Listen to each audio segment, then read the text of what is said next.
Hoje no Cartório Contemporâneo, veremos uma palestra do 8º Fórum de Integração Jurídica, temas atuais do direito notarial e registral. Conversamos com a doutora Flávia Pereira Rio. Tudo isso e muito mais no Cartório Contemporâneo.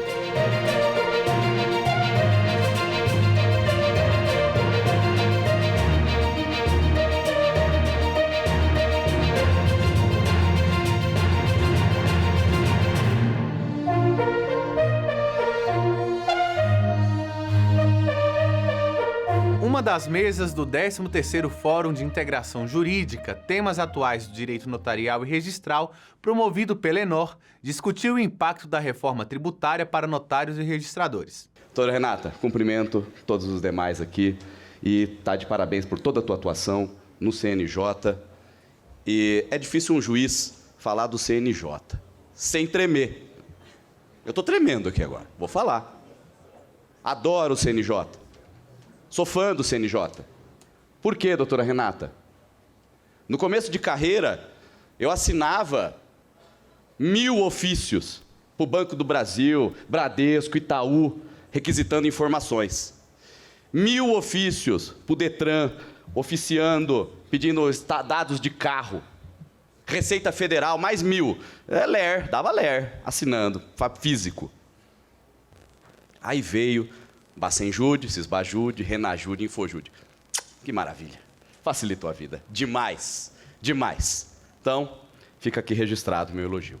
Segundo elogio. Dr. Rogério Portugal. Pessoa extraordinária, Dr. Rogério. Eu estendo também um cumprimento a todos aqui. Por que o Dr. Rogério está chamando os inimigos dos registradores e notários aqui para falar? Inimigos? Gente, eu sou juiz de direito. A chibata está comigo. Levanta a mão quem gosta do juiz corregedor seu. Calma, não, pode abaixar a mão. Quem está em casa também, abaixem as mãos. Por que o doutor Rogério está chamando? Porque nós não somos inimigos. Vocês viram a fala do ministro Barroso? A fala de todos que estão aqui.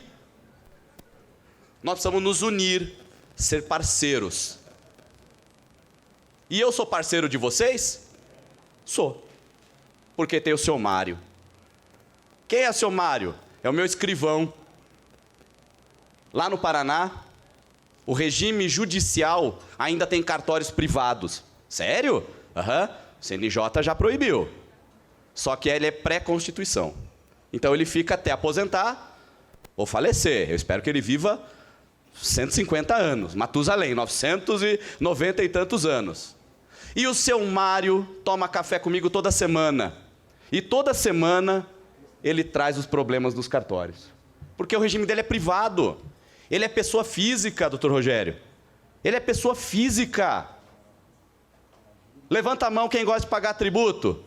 Quem gosta de pagar imposto de renda. Ninguém gosta. Eu sou professor de direito tributário. Na sala de aula lá, todos os alunos lá, pedra, papel e bomba. Direito tributário. Calma. O Estado vive dos tributos. Nós precisamos dos tributos. Ninguém é feliz. Eu estou para pagar 27,5%. Eu não sou. 27,5% da minha renda vai para o Estado. Tem um abatimento ali, progressividade. Ninguém paga tributo feliz. Terceiro cumprimento. Tabeliães, notários.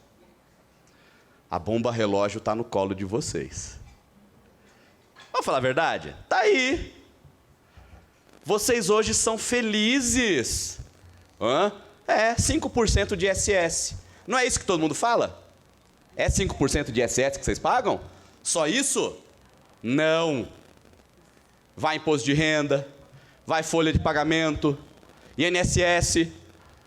Quando o seu Mário sentou um dia para o café, toda semana, eu chamo de café judicial, o seu Mário vai lá, eu falo que é o confessionário do seu Mário.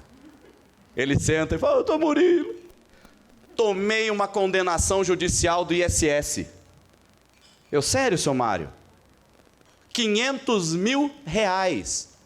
Mas, seu Mário, o teu advogado não depositou, não consignou? É básico. Não, ele afirmou que eu ia ganhar. Ô, seu Mário, não faça isso. Que erro básico. Não dá para você falar, não, vou ganhar. Não dá para afirmar isso. Foi lá e tomou a condenação. 500 mil. E eu falei para ele, vai fazer... Ele é meu escrivão, eu posso... O juiz não pode prestar consultoria. Salvo meus alunos. Meus alunos, de vez em quando, no Instagram lá, eles mandam, falam assim, mas seja direto. Fale o que você quer. Não vem falar bom dia. Bom dia, presume que eu respondi. Bom dia, diz o que é, eu mais ou menos dou o caminho. Como professor que eu sou. Muito bem. Faz assim, seu Mário, vai procurar um refis, um parcelamento. Não. Eu vou lá na procuradoria. Não faz isso, seu Mário. E ele foi. 15 dias, execução fiscal ajuizada. Eu falei, aí ele voltou, no outro café. Doutor Murilo, ajuizaram a execução fiscal contra mim. Eu falei assim, senhor Mário. Aí eu contei a história da doutora Juliana. Tabeliães, registradores, oficiais. Eu estava lá no Maranhão. Eu gosto de ser simpático com as pessoas. Não é porque eu sou juiz na sala de audiência. Quando põe a toga. Eu sou uma pessoa normal. A doutora Juliana descobriu que eu era juiz de direito. Mas ela me malhou. Informal, no café. Vocês nos odeiam. Vocês têm ódio. E ela narrou tudo. E eu, na empatia, falei assim, mas doutora Juliana, veja, eu tenho 6 mil processos. Você me vem com livros, com registro, averbação. Eu não entendo disso. Quem entende mais de registros? Juiz ou vocês? Nós. É isso, é verdade. Eu estou lá preocupado com as iniciais, com as liminares, tutela de urgência, achar leito em hospital, exumar corpo, busca e apreensão VI, e tem um monte... E vem lá o registrador. Ah, meu Deus, eu não entendo nada. Isso não é meu dia a dia. E a doutora Juliana me malhou. Aí ela descobriu que eu já fui procurador federal. Trabalhei no INSS. Pensa em a bomba que ela jogava em mim. Porque eu já tive uma ação, o procurador federal, ele podia ter mandado um e-mail para cobrar o INSS ali. Não, ele ajuizou a execução, tive que pagar, e mais os 10% de honorários.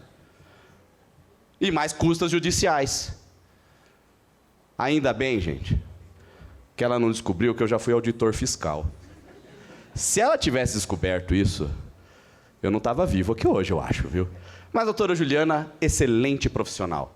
A gente precisa ouvir essas reclamações. Quais são agora a bomba relógio? Qual é a bomba relógio que está no colo de vocês? O IBS, o Imposto de Bens e Serviços, que vai juntar o ICMS de 18% e o ISS de 5%. Vamos falar as alíquotas. O que mais? O CBS, a Contribuição de Bens e Serviços. Esse abre o olho. Cuidado, vocês não pagam. COFINS, PIS, vocês são pessoas físicas. Com a mudança, podem ser que pague? Pode, 7,6, 1,65. Está lá. Em nenhum momento fala lá que não paga, pessoa física. Depois eu vou pedir para vocês anotarem. 6 pontos que o Dr. Rogério falou que eu vou poder desenvolver no congresso. Lá, se eu conseguir mesmo, né, ser convidado, já aceito, já desde já. Estratégia. Vocês precisam ter estratégia. O que mais? Da reforma? O IPTU de vocês. Quem tem imóvel próprio? Pode ser que aumente. COSIP, iluminação pública, vai pagar também. Tem várias estratégias que vai pegar vocês em cheio. Alíquota máxima. Todo mundo está falando aqui 20, 25, 28, parece um sorteio. E eu digo para vocês a alíquota máxima que dá para chegar. A alíquota máxima do imposto sobre bens e serviços e da contribuição, no máximo 62. Sério? De 5 para 62? Soma tudo. IPI, ICMS, COSIP não, ou COFINS. Você soma tudo isso, dá os 62%. O cenário apocalíptico, o apocalipse, a bomba que está no colo de vocês, é sair de 5 para 62. Esse é o pior cenário. Vocês vão ter que atuar para essa bomba não explodir nesse valor. Por quê? Eu li o texto da reforma. Eu falei assim, deixa eu fazer igual o municipal, deixa eu fazer a lição de casa. Eu li. Na internet, caos. Ninguém fala exemplos práticos, todo mundo falando como é que vai ser, como é que não vai ficar. Para nós digo prestado, pessoa física, e para vocês, prestadores de serviço, vai ter a pior carga tributária. Por quê? 2 princípios regem essa reforma. Primeiro, não pode abaixar a carga tributária. Está com esperança? Isso aí já não tem. É expresso, é um princípio. Não acaba a carga tributária, não pode baixar. Tem uma proteção. Por quê? Para ter os estados e os municípios e a União, todo mundo em harmonia. Por que o estado vai perder, o município vai perder, a União vai perder? E outra, precisa ter redistribuição. Então, os bens e os serviços vão ter que ser equilibrados. Esses são os 2 princípios da reforma. E meu tempo esgotou, mas eu quero falar para vocês 5 tópicos. No 6º eu vou deixar de surpresa. 5 tópicos importantes. Anotem aí, quem estiver em casa, quem estiver aqui, dessa reforma, que vocês precisam bater forte nisso, para desarmar essa bomba relógio que está no colo de vocês. A minha vai ser a reforma do imposto de renda, 180 dias. Essa daí pode afetar.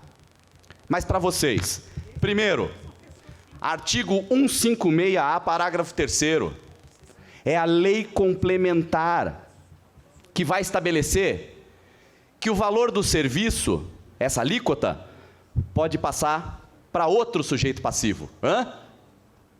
Traduz aí, professor. Você vai passar para o usuário. CNJ já tomou a decisão. Ele foi consultado. Pode passar para o usuário? Pode. Vírgula, desde que tenha lei. Minas tem, São Paulo tem. Passou para o usuário, o problema não é mais seu. Problema vai ser, calma, problema vai ser o quê? O custo que vai ser repassado para o usuário. Um serviço de 100 pode virar 160 reais. Pode diminuir o quê? O uso desse serviço. Mas pelo menos a parte de vocês têm que fazer. O usuário que lute também, né? Outro, contribuição sobre bens e serviços, vocês não pagam hoje, anota aí. Por quê? Vocês são pessoas físicas, que continue assim, hein? Porque vocês misturam os 2 sistemas. Vocês são pessoas físicas e pessoas públicas. Vocês, quando é para ser cobrado, vocês são funcionários públicos. Concorda comigo ou não? Quando é para pagar, pessoa física. Então você mistura o privado e você mistura o jurídico, a pessoa pública. Você mistura dos 2. É uma mistura dos 2. Do pior. Ganham mais, ou não? Mas tem que pagar mais imposto. Muito bem. Terceiro tópico, anota aí. Tribunal de Contas da União e Senado, senador. Tribunal de Contas da União e Senado, eles vão fixar essa tal da alíquota de referência. O que é isso? O cálculo está lá. Esse é o ponto importante. Como não pode diminuir a arrecadação, o Tribunal de Contas vai fazer esse cálculo. Ele vai calcular. Ele vai chegar e falar, olha, no âmbito da União, 4 trilhões e pouquinho é a nossa arrecadação. O Estado do Paraná, 50 e poucos bilhões. Não pode ficar para baixo. Mas existe a possibilidade de subir, de olho. Quem vai fazer isso? Quem que vai fazer? Ó, vocês vão bater lá no Tribunal de Contas da União e no Senado? Puxa aí uma setinha. Associações. Fortaleçam as associações de vocês. Doutora Renata, eu, juiz, não vou lutar pela magistratura. Vou lutar pela minha associação forte. A MB precisa estar forte. É ela que vai ter a representatividade de lutar pela magistratura brasileira. Eu vou chegar, mandar um e-mail para a doutora Renata, mas, doutora Renata, está acontecendo isso aqui. Ela reúne isso e manda para os órgãos deliberativos. Vai lutar pela defesa dos seus associados. Mais uma. Contratem advogado, tributarista e contador. Pelo amor de Deus. Contrata advogado. Tá barato agora, hein? É o momento, hein? Hora que essa reforma aprovar, eles estão... Eu já fui advogado privado, já fui advogado público. Advogado tributarista tá barato. Quanto ele vai cobrar percentual? Tá barato demais. Doutor Rogério, eu contratei um advogado. Hã? Eu sou tributarista. Eu tenho especialidade, sou professor em direito tributário na academia. Mas já sofri tanto na Receita Federal. Já fiquei em fila. Eu não dou carteirada. Não vai dar carteirada. Aqui é um juiz. Pá! Ela vai ficar na fila. Não sou. Já sofri na Receita. Já fiz defesa administrativa. Perde tempo. E tempo é o nosso bem mais precioso. Falar devagar, minha declaração está na malha fina. Fala baixo. Caí na malha fina. É que o ministro Barroso, ainda bem que o ministro Barroso, né? O Supremo tomou uma decisão e eu conheço a Receita Federal. Eu sei como é que é. Todas as decisões afetadas por essa, todas as declarações, todas as pessoas afetadas por essa decisão do Supremo foram para a malha. Aí eu tenho amigos, já fui auditor, liguei para o meu amigo. E aí, cara? O que acontece? Ah, não, isso aí é interno, não posso falar. Tá todo mundo na malha? Todo mundo na malha. Ano que vem. Janeiro, vou ter que acionar a defesa. Já contratei um advogado lá, falei assim, ó, vocês que lutem, entendeu? E se perder, manda prender. Não pode perder. Para juiz não pode perder. Brincadeiras às partes, eu vou ter que pagar, né? Vou ter que contratar. Contrata especializado na área de vocês. Cartórios, tem que ser especializado. Não adianta ser advogado genérico. Por fim, doutor Rogério, eu tenho uma palestra pronta. Mas preciso fazer meu merchan, né? Eu posso fazer uma por mês, hein? Eu tenho família, tenho meu trabalho, eu não posso me liminar, eu estava acompanhando no celular. Eu tenho uma palestra pronta de como vocês podem aumentar a receita de vocês. Hã? Ué, gente, vai aumentar o tributo sobre vocês. De 5 para 28, 30%. Vai ter as lutas aí. Vamos lutar para uma alíquota menor, vai ter equilíbrio. Tá. Mas, vamos pegar esse cenário. De 5 vai para 30. 1/4 a mais de tributação. Vamos trabalhar mais.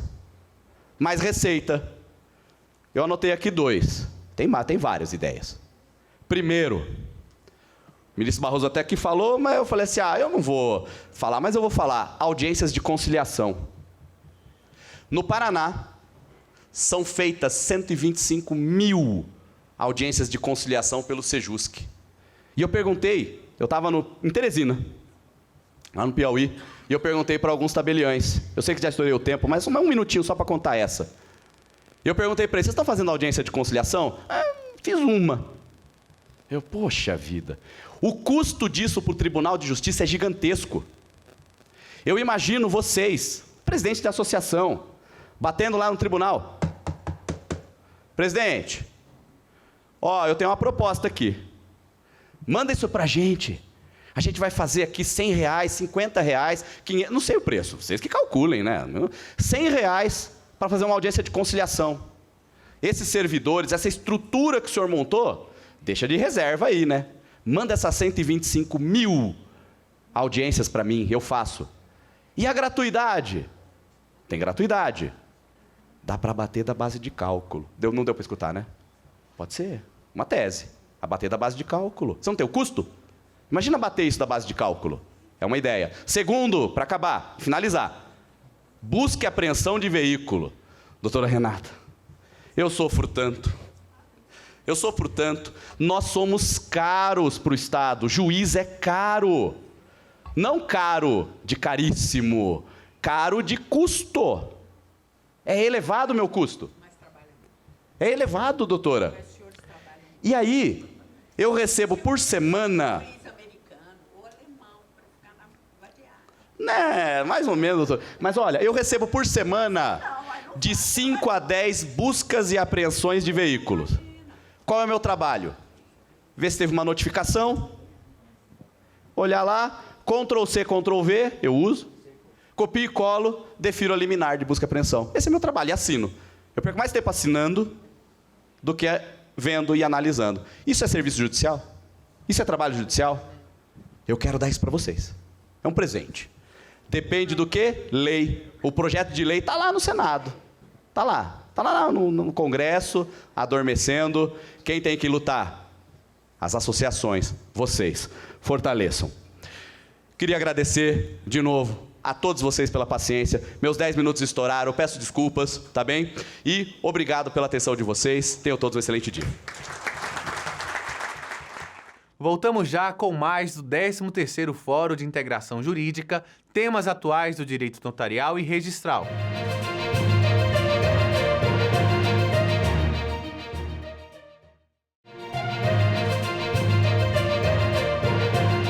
Estamos de volta com o 13º Fórum de Integração Jurídica, temas atuais do direito notarial e registral. Muito honrado de participar dessa mesa com a professora Isabel, que eu sigo há muitos anos. Fui conselheiro no Conselho de Contribuinte 35 anos, defendendo a justiça tributária, fiscal. 35 anos. E lá eu dizia que é a última barreira de defesa do cidadão. Como aqui eu participo desse evento, reconhecendo aqui a grande barreira de defesa da civilidade, desde o nascimento até sepultamento, o inventário, a vida de todo cidadão passa pelas mãos dos senhores que estão mudando o país. O problema do Brasil sempre foi burocracia. O fisco federal tem uma atuação altamente prejudicial para a produção e para a cidadania. E os cartórios no Brasil estão fazendo com que haja uma facilidade sobre todos os aspectos da vida das pessoas. Eu gostaria de, neste momento, Rogério, dizer da alegria que eu tenho de tê-lo como parceiro de 30 anos. Eu acompanho a sua vida com a Fernanda, ou você, melhor dizendo, tenho o privilégio de tê-los como amigos e parceiros desde então. E vejo hoje, na reforma tributária, a grande e importante missão que a Confederação tem. Acabo de receber uma nota da Assessoria Especial de Comunicação Social do Ministério da Fazenda. Título: Alíquota padrão da tributação de consumo de bens e serviços no âmbito da reforma tributária. 3 itens. Professora, doutor Murilo, ausente o ministro Barroso. Todos ressaltaram a necessidade da participação efetiva da instituição e da cidadania neste momento do Brasil. A reforma tributária é a 17ª, e ela tentativa, dessa vez aconteceu. Uma ocasião, eu fui convidado para coordenar uma 16ª reforma tributária. E eu respondi rapidamente ao deputado que me convidava: você já combinou com os governadores? ICMS, a grande trava, está periodicamente, temporariamente resolvida. Então, ela agora vai acontecer.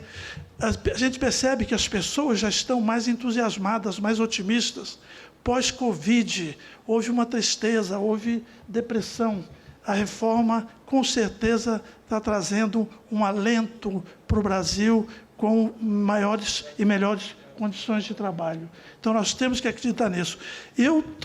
A minha contribuição sobre o aspecto tributário nesse momento é exatamente trazer essa nota onde eles dizem aqui: o objeto dessa matéria, com 30 laudas anexas, diz o seguinte: descrição das principais mudanças introduzidas pela reforma no que diz respeito ao seu impacto sobre a alíquota incidente sobre o consumo de bens e serviços. B, do cálculo da alíquota padrão atual incidente sobre o consumo de bens e serviços.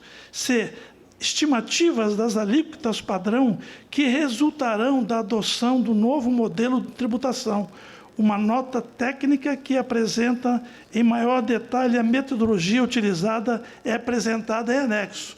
Então, nós todos, advogados, confederações, cidadãos, nós todos temos que tomar cuidado com isso, porque no Senado, Roberto Rocha, o Senado, com certeza, terá muito trabalho para rever aquilo que você, com muita determinação, coragem, durante 4 anos, trabalhou no Brasil inteiro para fazer a 110, que foi copiada pela 45.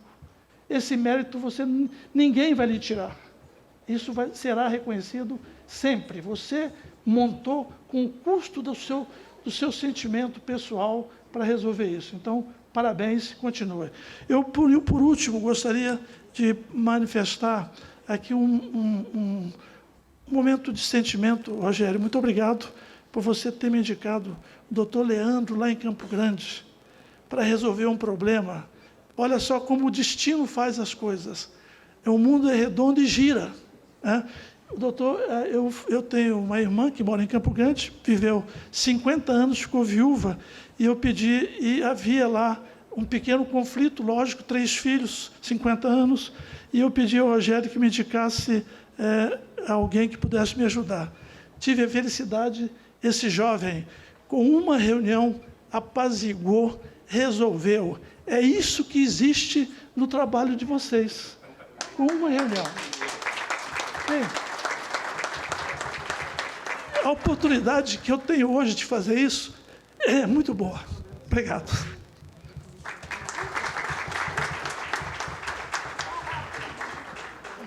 Muito obrigada ao professor Vilfrido pela sua fala, por ter trazido aí a novidade da nota. Ó, já estou com ela aqui em mão, já vou estudar, vou ler. Muito obrigada.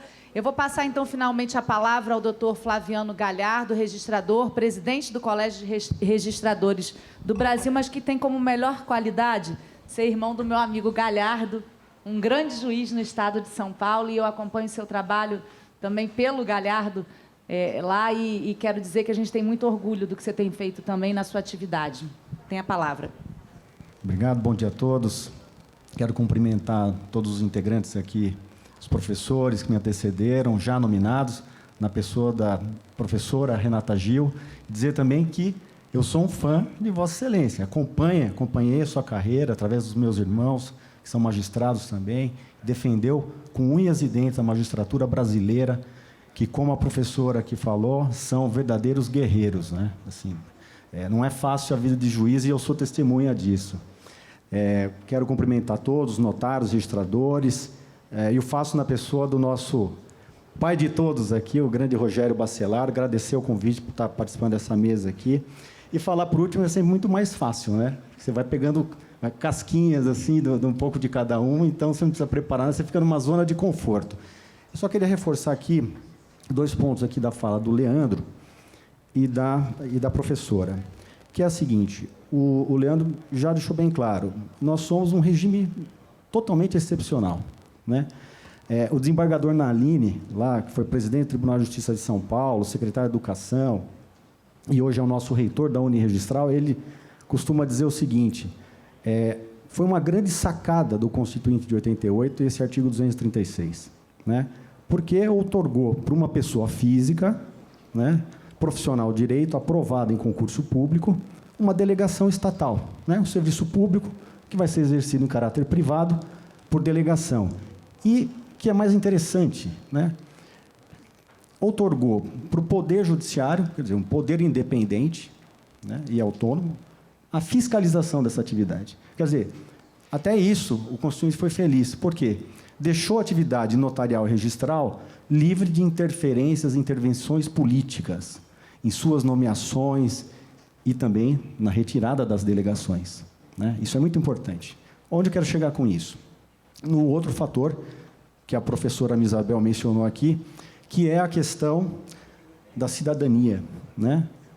O serviço notarial, eu queria reforçar esse benefício de cunho econômico social que a atividade notarial e registral brasileira é capaz de oferecer para o país, né? Então, o presidente do Supremo Tribunal Federal, que acabou de nos brindar aqui com uma palestra, que acho que todo mundo vai dormir pensando nessa palestra do ministro Barroso, ele deixou bem claro a importância do protesto para a recuperação do crédito. Gente, 80 milhões de processos cobrando dívidazinha de R$100, é uma tremenda de uma besteira. Saindo do protesto, vamos para o notas. A importância da instrumentalização dos negócios imobiliários né? Dando autenticidade, dando força, dando a fé pública, a segurança jurídica nas transações imobiliárias, né? O títulos e documentos, né? Aquela força do títulos e documentos para dar oponibilidade às garantias reais mobiliárias. O registro de imóveis, né? Que esse ano vai fazer no dia 21 de outubro, 180 anos de história.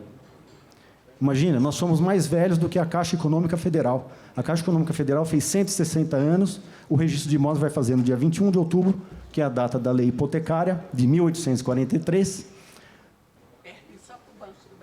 O Banco do Brasil ele já é mais velhinho. Então, o registro de imóveis oferecendo segurança na titulação imobiliária, no tráfego imobiliário, né? Na garantia da propriedade imobiliária, direito de garantia fundamental da nossa Constituição. E o registro civil, né? Oferecendo cidadania, garantindo a cidadania das pessoas. Então, onde que eu quero chegar com isso? Porque o meu tempo é muito curtinho, eu já vou logo terminar. Os serviços notariais de registro, eles garantem não só a economia do país, a cidadania, mas eles garantem também a soberania do país. Por quê? Vão visitar os registros públicos do leste europeu. É uma catástrofe. Então, quando uma ditadura, quando um regime de exceção quer atingir um tecido social de uma sociedade, quer atingir o âmago de uma sociedade, qual é a primeira coisa que se faz? Atacar os registros públicos, atacar o notário, atacar o sistema notarial e registral. Então, eu queria reforçar isso. Nessa reforma tributária, o sistema notarial e registral tem que ser encarado com essa característica. A importância social e econômica, o que nós podemos entregar para o país, e nós podemos muito ainda. Tem muita coisa para fazer ainda, muito para melhorar, mas nós precisamos estar nas exceções. Então, é isso que eu queria rapidamente deixar esse recado. Muito obrigado.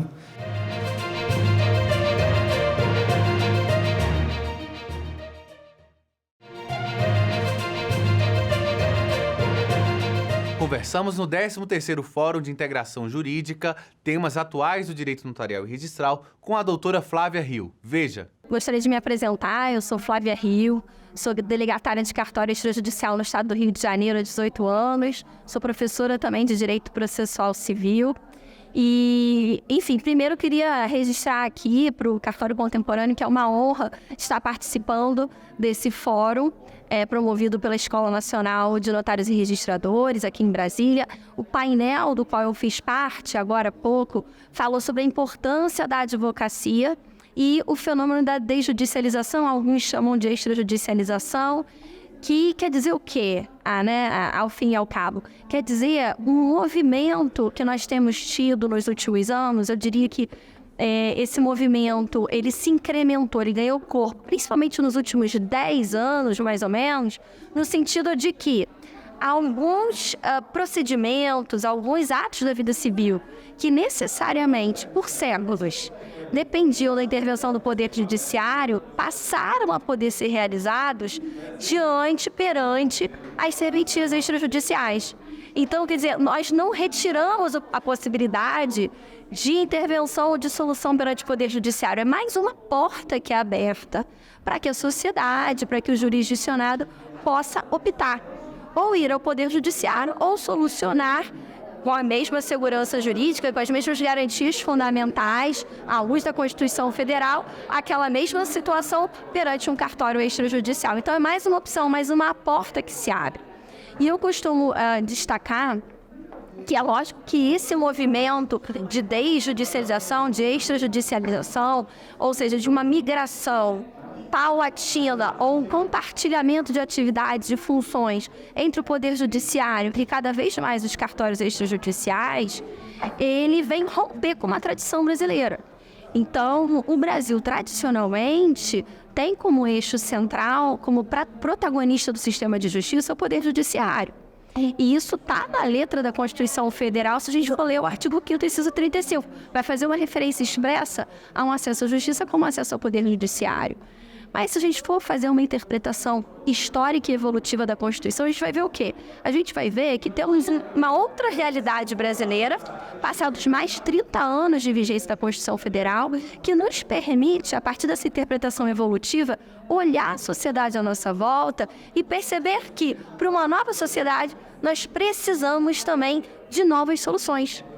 Né? Porque a gente tem uma sociedade brasileira hoje com uma configuração muito diferente, e aí eu vou trazer só 2 elementos, porque, né, até para não me alongar para a proposta dessa nossa conversa, um dado que é um decréscimo muito significativo da taxa de analfabetismo entre a população adulta, da década de 1980 para agora, 2023, e um outro dado que é a revolução tecnológica, em que a sociedade brasileira, por mais que nós não tenhamos ainda uma universalização do acesso ao ambiente digital, né, temos ainda o analfabetismo digital, temos algumas dificuldades, inclusive até operacionais, né, em termos de acesso à internet, mas o fato é que a maior parte da população brasileira tem acesso à informação pelos canais digitais e, inclusive, um excesso de informação a ponto da gente chegar ao que a gente chama de fake news. Então, a gente tem uma população hoje brasileira, o homem médio que a gente costuma falar, né, o brasileiro médio, com um grau de instrução, um grau de informação, inclusive sobre os seus direitos, muito maior, hoje, 2023, e isso, essa consciência de direitos, faz com que ele exija muito mais de nós, enquanto sistema de justiça. Então, é essa demanda de uma nova sociedade que movimentou o legislador a criar ou a robustecer essas novas portas de acesso à justiça ao lado do judiciário. Então, para o judiciário, como o ministro Barroso falou no início do Congresso de hoje, né?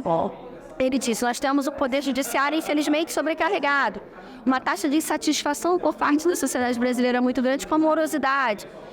O legislador, então, em resposta a esse clamor da sociedade, oferece outros mecanismos igualmente constitucionais, igualmente democráticos e tendo cada vez mais como, digamos, ponto de escolha do legislador o cartório extrajudicial para oferecer com igual eficiência, com igual segurança, porque serviços prestados em caráter público, serviço público prestado em caráter privado por profissionais do direito concursados, com assento na própria Constituição no 236, que vão, portanto, com toda a rigidez, à luz da Constituição, poder prestar esses serviços. E são serviços, eu estou há 18 anos no cartório, como eu falava, serviços que mudaram de perfil ao longo desses 18 anos. Nós tínhamos atribuições muito mais objetivas, 18 anos atrás, e paulatinamente foi aumentando o grau de complexidade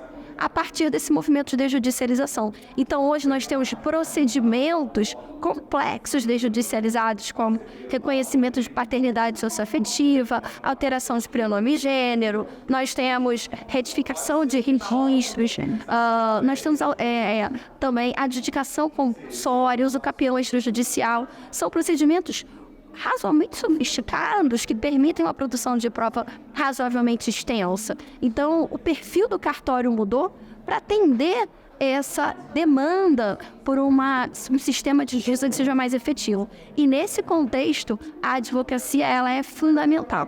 Por quê? Porque eu dizia que não adianta o cartório estar muito bem aparelhado, a nossa equipe está muito atualizada, está muito coesa, pronta para prestar um serviço de qualidade, se a sociedade brasileira, o usuário jurisdicionado, não souber dessas novidades e não bater na porta do cartório.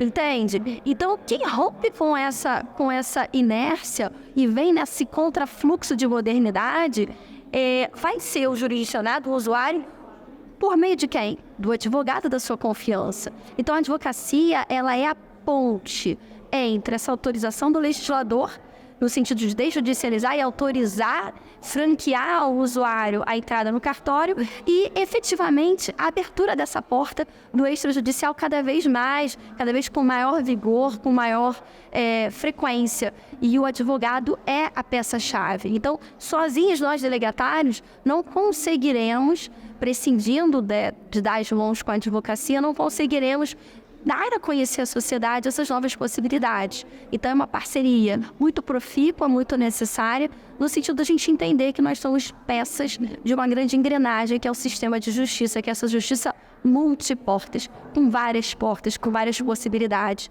E o advogado, então, encaminhando o seu cliente caso a caso, para a porta que seja mais adequada para solucionar aquele problema que foi apresentado pelo seu cliente. E muitas vezes o advogado vai chegar à conclusão de que a porta mais adequada vai ser exatamente a da serventia do cartório extrajudicial.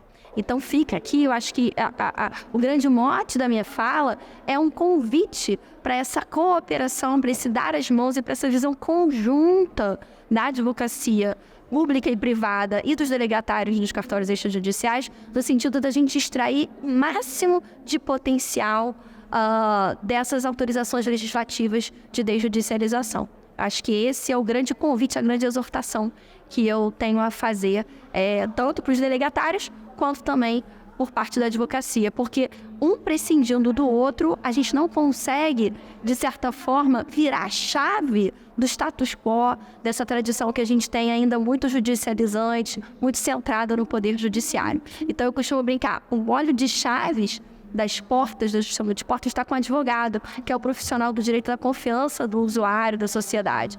Então, ele que precisa conhecer todas as chaves, deter o óleo de chaves, se apropriar e, assim como abriu e abre a porta do Poder Judiciário, abrir também a porta dos cartórios extrajudiciais, sabendo que serão muito bem-vindos por nós.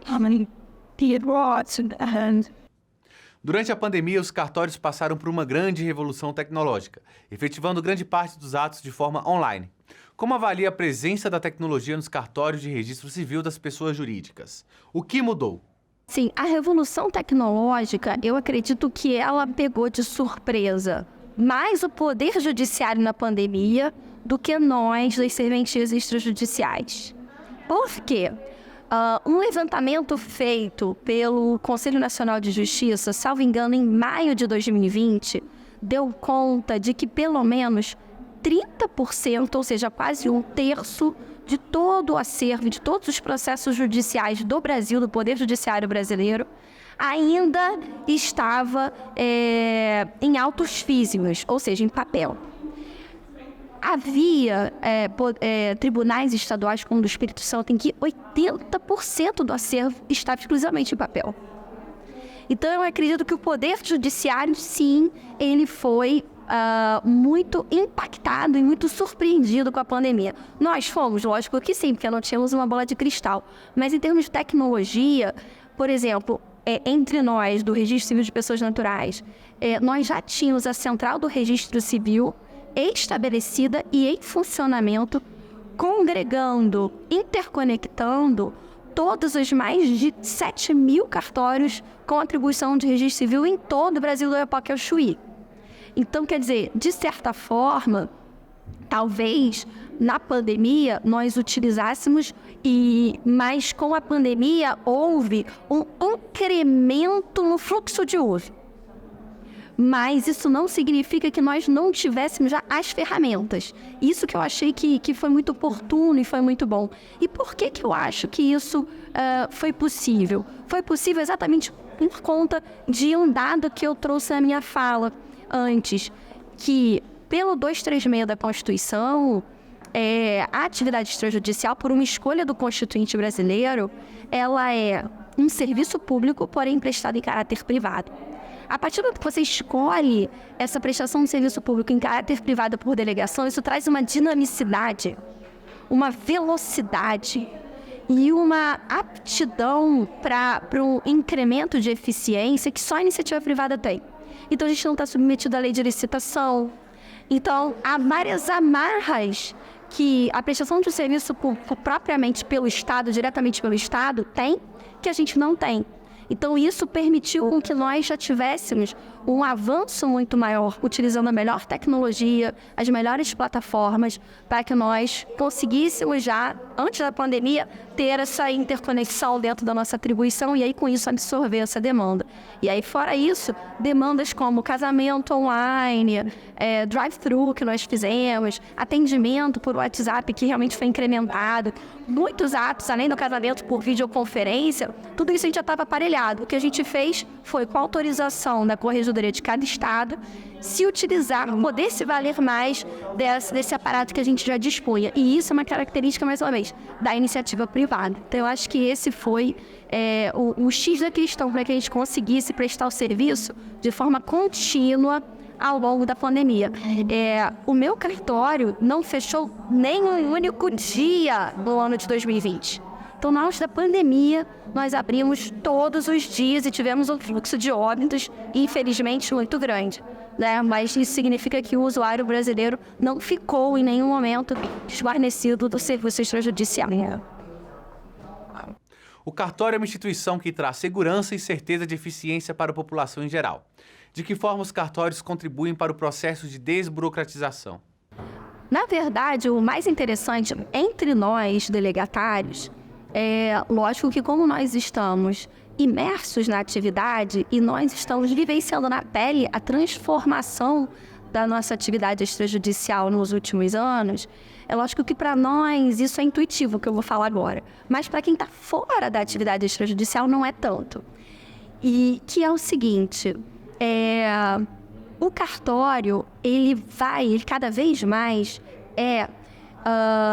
o exemplo do equilíbrio que a gente pretende que seja o mais perfeito possível entre, de um lado, celeridade, rapidez na prestação do serviço, usando todas as tecnologias, usando todas essas possibilidades que a iniciativa privada permite, mas, de outro lado, um valor que é um valor muito caro para o Estado Democrático de Direito, que é a segurança jurídica. A segurança jurídica significa o quê? Significa que o cidadão brasileiro, o nosso usuário do serviço, ele tem a tranquilidade de saber que o que está registrado em cartório vai produzir os efeitos e vai se perpetuar no tempo, protegendo a esfera jurídica e os direitos dele. Quando é um valor muito caro ao Estado Democrático de Direito, por quê? Porque uma garantia, uma segurança que é conferida a todo cidadão, indistintamente. Pobre, rico, iletrado ou não, do Oiapoque ao Chuí. Então, esse é um dado muito relevante para que a gente possa dizer que está realmente no Estado Democrático de Direito. Então, esse equilíbrio entre um serviço que seja rápido, mas ao mesmo tempo que garanta, que ofereça para a sociedade um grau de segurança, que ela possa continuar confiando no que está registrado, lavrado em cartório, que é o X da questão. Então, quando a gente fala em desburocratização, está diretamente relacionado com o fenômeno que eu falei antes da desjudicialização, que é esse equilíbrio. O legislador ele começa a fazer escolhas, dizendo, bom, preenchidos tais requisitos, a partir de tais provas, apresentado esse conjunto probatório perante o delegatário, ele vai analisar, preenchidos os requisitos legais, imediatamente já é deflagrado um procedimento muito rápido para que aquele ato seja praticado. Então, o que nós temos no ambiente extrajudicial, em ponto de equilíbrio, é isso, tentar retornar os procedimentos mais objetivos, também exigir por parte do advogado ou do usuário que ele diligencie para obter as provas antes de deflagrar o procedimento extrajudicial, de modo que quando ele deflagra, quando ele começa aquele procedimento no cartório, ele já tem, digamos que, um dossiê, um conjunto de documentos e de provas que já espelha o preenchimento dos requisitos legais. Isso torna realmente o procedimento extrajudicial muito mais ágil. Então, eu acho que o X da questão que está cada vez credenciando mais os cartórios é isso. Ao contrário do passado, em que a gente via uma burocracia oca, né, estéril, que não faz sentido, cada vez mais o legislador vem dizendo, olha, para que nós tenhamos esse grau de segurança mantido, que é valioso no Estado Democrático de Direito, são suficientes tais provas e tais requisitos. Demonstra, logo em seguida você consegue ter aquele ato praticado. Eu acho que essa é o grande mérito, digamos assim. Então, o cartório, ele passou a ser, para quem lida no extrajudicial, um sinônimo de equilíbrio entre esses dois valores que parecem ser antagônicos, sabe? O velho e valioso valor da segurança jurídica e essa modernidade por algo cada vez mais rápido, cada vez mais célere. Esse foi o Cartório Contemporâneo. Eu sou Duda Meirelles e foi um prazer tê-los aqui comigo. Se você perdeu alguma parte ou gostaria de rever o programa, temos uma reprise toda segunda-feira, 19 horas, na TV Justiça ou no YouTube da Confederação dos Notários e Registradores. Te aguardo quinta-feira, 19 horas, na TV Justiça. Até lá!